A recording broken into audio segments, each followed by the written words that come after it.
नमस्कार, एक बार फिर से आप सभी का सी न्यूज भारत में स्वागत है। मैं हूं आपके साथ ज्योति श्रीवास्तव। वक्त हो चुका है महाराष्ट्र बुलेटिन का, जिसमें बात होगी बुल्ढाना की, जहां सरकारी जमीन पर अवैध कब्जा किए जाने का सनसनीखेज मामला सामने आया है।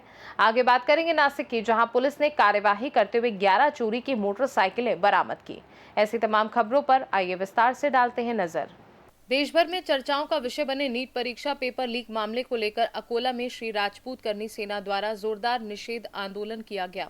संगठन के पदाधिकारी और कार्यकर्ता जिलाधिकारी कार्यालय पहुंचे और प्रदर्शन करते हुए जिलाधिकारी को ज्ञापन सौंपकर दोषियों के खिलाफ सख्त कार्यवाही की मांग की। करनी सेना ने प्रशासन से मांग की कि मामले की निष्पक्ष और उच्च स्तरीय जांच कर दोषियों के खिलाफ कठोर कानूनी कार्यवाही की जाए, ताकि भविष्य में इस तरह की घटनाएं दोबारा न हों। प्रदर्शन के दौरान कार्यकर्ताओं ने सरकार और प्रशासन के खिलाफ जमकर नारेबाजी की और शिक्षा व्यवस्था में पारदर्शिता तथा सुरक्षा सुनिश्चित करने की मांग उठाई। नीट पेपर लीक मामले के दोषियों पर सख्त कार्यवाही, विद्यार्थियों के लिए तत्काल वैकल्पिक व्यवस्था, प्रभावित विद्यार्थियों और अभिभावकों को न्याय की मांग की। संगठन ने चेतावनी दी कि यदि जल्द उचित निर्णय नहीं लिया गया तो आने वाले समय में आंदोलन को और तेज किया जाएगा। राजपूत करनी सेना की ओर से माननीय जिलाधिकारी मैडम के पास में हम निवेदन देने आए हैं कि जो नीट की जो पेपर हुए थे, जो लीक हुए, उनका हम जाहिर निश्चित करते हैं। आरसीसी जो कोचिंग क्लास है, इसमें बहुत से बच्चे पढ़ाई लिखाई कर रहे थे, उनका बहुत बड़ा नुकसान हुआ और हम माननीय मैडम से ये निवेदन करते हैं कि इनका नुकसान ना हो और आने वाले समय में इनका फ्यूचर भविष्य अच्छा रहो। यही हम मनोकामना है कि साथ में हम जिलाधिकारी मैडम को एक निवेदन देने आए हैं और राजपूत करनी सेना इसका जाहिर निषेध करती है। जय श्री राम। जय श्री राम। श्री राम। आज जिला अधिकारी कार्यालय पर करनी सेना के तरफ से आज हम जिला अधिकारी मैडम को निवेदन देने आए हैं। जो अकोला में पेपर लीक हुआ है, इस विषय में करनी सेना इसका तीव्र निषेध करती है और आने वाले टाइम में बच्चों के साथ ऐसा कुछ होना और बच्चों के भविष्य पर, जो पढ़े लिखे बच्चे हैं, जो रियल में पढ़ाई कर परीक्षा देते हैं, इनके भविष्य से खिलवाड़ ना हो और आगे चल के ऐसी घटना ना हो। इनके ऊपर सख्त सजा होनी चाहिए और कड़क कानून बनना चाहिए। ये जिलाधिकारी मैडम से हमारा निवेदन है। श्री राजपूत करनी सेना अकोला जिला, पूरी अकोला जिला टीम जो है वो अभी जो पेपर लीक हुआ है, नीट का पेपर जो लीक हुआ है, उसका तीव्र निषेध करती है और अकोला के उसी के साथ अकोला की जो नामांकित कोचिंग क्लासेस है आरसीसी, इनका भी जाहिर निषेध करती है। जो कि 22 लाख बच्चों का जो नुकसान हुआ है, उसकी भरपाई कौन करेगा।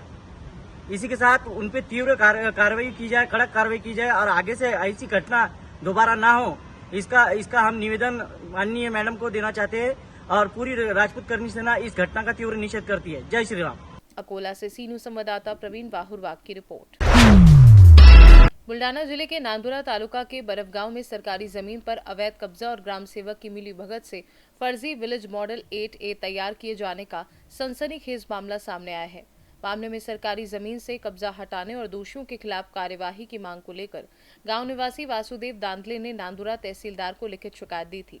तहसीलदार ने मामले को गंभीरता से लेते हुए ग्रुप डेवलपमेंट ऑफिसर को तत्काल कार्यवाही के निर्देश दिए थे, लेकिन आरोप है कि पंचायत समिति ने तहसीलदार के आदेश को नजरअंदाज कर दिया। इस खुलासे के बाद पूरे इलाके में हड़कंप मच गया है। मामले के उजागर होने के बाद वासुदेव दांदले ने सीधे तहसीलदार से शिकायत कर सरकारी जमीन को कब्जा मुक्त कराने और दोषियों के खिलाफ सख्त कार्यवाही की मांग की। तहसीलदार ने कार्यवाही के आदेश जारी किए, लेकिन पंचायत समिति द्वारा आदेश की अनदेखी किए जाने की चर्चा पूरे क्षेत्र में हो रही है। अब पूरे नांदुरा तालुका की नजर प्रशासन की अगली कार्यवाही पर टिकी हुई है कि इस गंभीर मामले में दोषी ग्राम सेवक और कब्जाधारियों के खिलाफ क्या कदम उठाए जाते हैं। हाँ, तर मग माहिती पंचायत समितीला माहिती दिली, त्यांनी आदेश दिला, त्या आदेशाची अंमलबजावणी केली नाही। आता काय मागणी आहे तुमची? आता आमची मागणी हेच आहे की आमची हे 8 रद्द व्हावा आणि जागा भेटावी। मी पोलीस स्टेशनला तक्रार केली ती, त्याच्यावरून माहिती अधिकार काढला।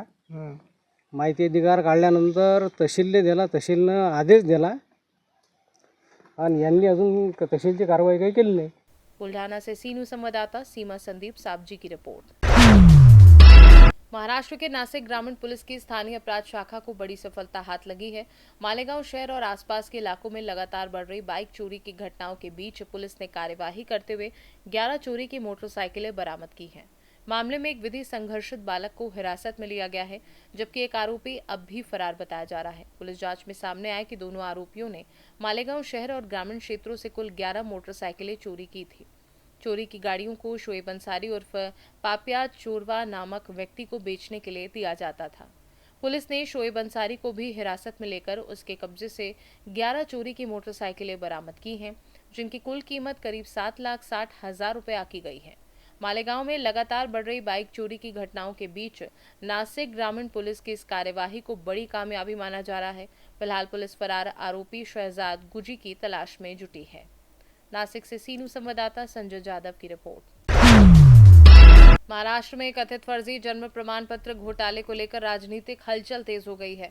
भाजपा नेता किरीट सौम्या ने राज्य में बड़े पैमाने पर फर्जी जन्म प्रमाण पत्र जारी किए जाने का गंभीर आरोप लगाते हुए वसई विहार महानगर पालिका क्षेत्र में भी गड़बड़ी की आशंका जताई है और विस्तृत जांच की मांग की है। इस मामले को लेकर बुधवार को किरीट सौम्या ने वसई विहार महानगर पालिका के आयुक्त पृथ्वीराज बीपी से मुलाकात की और संदिग्ध रिकॉर्ड्स तथा दस्तावेज पर चर्चा की। सौम्या ने आरोप लगाया कि फर्जी दस्तावेजों के जरिए बांग्लादेशी नागरिकों द्वारा जन्म प्रमाण पत्र हासिल कर मतदाता सूची में नाम दर्ज कराने की कोशिश की जा सकती है। उन्होंने कहा कि राज्य में अब तक करीब 3 लाख फर्जी जन्म प्रमाण पत्र रद्द किए जा चुके हैं और पूरे मामले की सख्त जांच जारी है। महाराष्ट्र की मतदार यादी में 50 लाख दुबार अपात्र घुसपैठिए बांग्लादेशी के नाम है, जो इस एसआईआर की जो प्रक्रिया शुरू होने जा रही है जून महीने से, उसमें से उड़ेंगे, ऐसा हमें विश्वास है। पालघर से सीनू संवाददाता इस्माइल खान की रिपोर्ट। बुलेटिन में फिलहाल के लिए इतना ही। देश दुनिया की बाकी खबरों को जानने के लिए आप देखते रहिए सी न्यूज़ भारत।